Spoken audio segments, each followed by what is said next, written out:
जंहिंखे जिबरील भी हो ॾिसी हीअं चयो हिन खां वधि कोन मशरिक़ ऐं मग़रिब मिलियो हिन खां वधि कोन मशरिक़ ऐं मग़रिब मिलियो अहिड़ो चहिरो हसी कोन जिन सार में अहिड़ो चहिरो हसी नाहे जिन सार में सो मोहम्मद मिठो आला किरदार में सूंह मशहूर वा जंहिंजी संसार में सो मोहम्मद मिठो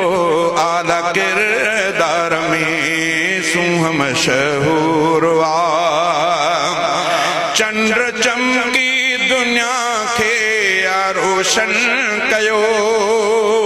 पर मोहम्मद जे अॻियां बेनूर थियो चंद्र चमकी दुनिया खे रोशन कयो पर मोहम्मद जे अॻियां बेनूर थियो पर मोहम्मद जे अॻियां बेनूर थियो चंद्र खां भी आवदे चेहरो चमकार में चंद्र खां भी आवदे चेहरो चमकार में सो मोहम्मद मिठो आला किरदार में सूंह मशहूर वा जंहिंजी संसार में सो मोहम्मद मिठो आला किरदार में सूंह मशहूर वा हुस्न यूसुफ ॾिसी औरतुन हथ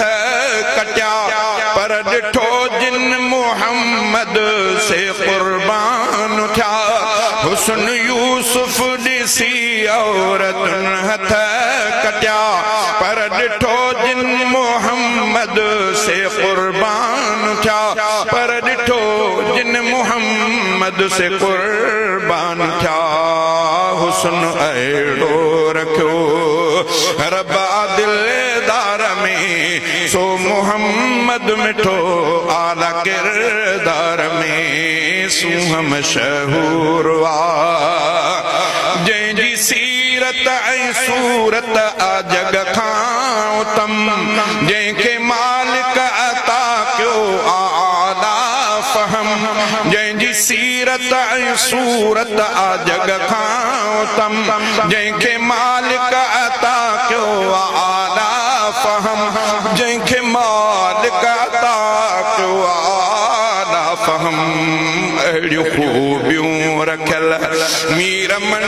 ठार में सो मोहम्मद मिठो आला किरदार में सूंह मशहूर वा जंहिंजी संसार में सो मोहम्मद मिठो आला किरदार में सूंह मशहूर वा मां सो इज़हार मुरसल ॾिसां ख्वाब में नेण मुंहिंजा ठरी पवंदा इन ख्वाब में मां सो इज़हार मुरसल ॾिसां ख्वाब में नेण मुंहिंजा ठरी पवंदा इन ख्वाब में नेण मुंहिंजा ठरी पवंदा इन ख्वाब में जो अब्बासीअ जी हर हिका पर चार में सो मोहम्मद मिठो आला किरदार में सूंह मशहूर वा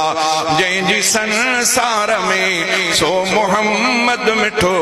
आला किरदार में सूंह जंहिंजी